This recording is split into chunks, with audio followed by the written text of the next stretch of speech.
tedious step, but I think it gives it a lovely flavor. And all I'm doing is charring the corn. Yeah, I'm gonna char it on the outside. You don't want to keep it on for too long, but I'm going to keep rotating it on there. If you want to grill it outside, you can grill it on your outdoor grill. Now keep in mind, if you're using metal tongs, the heat will radiate all the way up, so just be mindful of that in case you don't want to burn yourself, right? I'm not sure how well you all will see it in the light, but that's the sort of char that I'm looking for. So again, 3-4 minutes, just keep rotating it so everything gets a nice little char, that little kiss of heat and smoke. Yeah, once they're cool to the touch, I'm just going to move them over. Yeah, and I'm using my knife. I'm just going to work my way all the way down just to cut out all the kernels.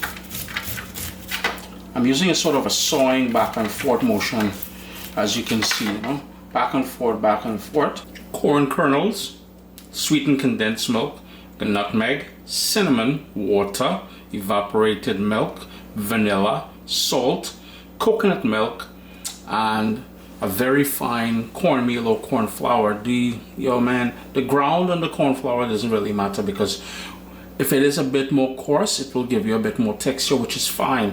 What I'm going to do now is take 3/4 of this along with the coconut milk and the water, and I'm going to blend it until it's pureed smooth. The quarter or so that I'm going to reserve, that's going to add some texture to the corn porridge when we're all done. It's all going to get cooked, but the point is we're going to have some texture with those full kernels. In my saucepan, I'm going to add all of that pureed corn, that sweet corn that we toasted off. To that, I'm going to add the evaporated milk, and I may still need some more water in there. I will be able to tell better once I add the cornmeal, which is going in now. Yes, I'll definitely need some more water. The printable recipe will be available at CaribbeanPot.com, so the exact measurements of everything will be there. I'll add another cup of water in there. In the same blender, I'm just rinsing it out with that water. Salt, vanilla, cinnamon, and if you wanted to use a stick of cinnamon, you can certainly use a stick of cinnamon. It's totally up to you. Some of that grated nutmeg. Ooh, I almost lost them. Some of that grated nutmeg, and when it's all done, we'll add some more nutmeg. So hold on to that nutmeg for now. And of course, we've got the kernels that we reserved. It's all going in there, and we want to whisk that. The last thing we got to do is put a sweetener in there. Ooh, dusty dust. We got to put a sweetener in there, and in this case here, true to the Caribbean, I am using, oh, there goes my nutmeg down the sink. Sweetened condensed milk. If you wanted to use raw cane sugar, if you wanted to use agave, honey, whatever sort of sweetener you like, and in the quantity that you like, you can go in. Just gonna whisk that all together. We want to cook this out until all those flavors come together. Plus, I want to cook that sweet corn that we added. Now, if you want to add a bay leaf in here, you can. And like I said earlier, if you wanted to add a stick of cinnamon, yeah, proper things. But for now, we just want to bring this up to a boil, put it on a rolling boil, and let it cook. Here's where now I'm going to go in with my sweetener of choice, which is the sweetened condensed milk. Remember, later on you can adjust this as well, so don't go too heavy at this point here. But again, full details will be over at CaribbeanPot.com. Yeah, and if you find it's a little too loose, you can go in with a bit more of that cornmeal.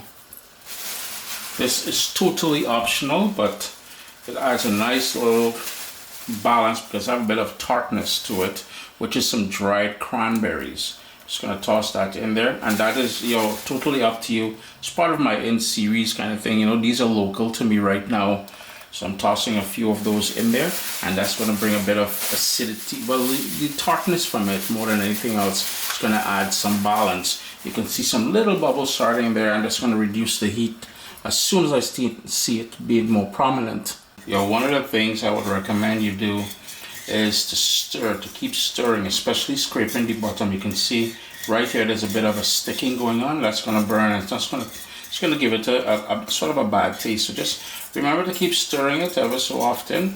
If you can continuously stir it just until it cooks out, it will be, I think it will give you better results. It's been 10 minutes And you can see how it's thickening up now. So I'm going to shut the stove off because I know this clay pot here will maintain residual heat. I'll just show you how nice and thick this is getting. Well, let me grab a spoon so I can show you what I mean. See, it's like proper porridge. And remember, it is going to thicken up further as it cools down. And again, the residual heat here in my clay pot will continue cooking it. Taste it for salt, adjust the salt. You want a bit of sweetness in there, so add more of that sweetened condensed milk if you wanted. And here's where I want to add a tiny bit more of that nutmeg. When you serve it, you can add some more nutmeg as well too. Totally up to you. Toasted sweet corn porridge. I hope you all get an opportunity to make this one. This ever brings back memories of me being a child. I mean, say mommy didn't make it with sweet corn. Let me just clean up here a little bit. It would be a cornmeal porridge that she would make for us. I was never the biggest fan of porridge though, to be honest with you. I grew up with oats as my porridge. Website, CaribbeanPod.com, check it out.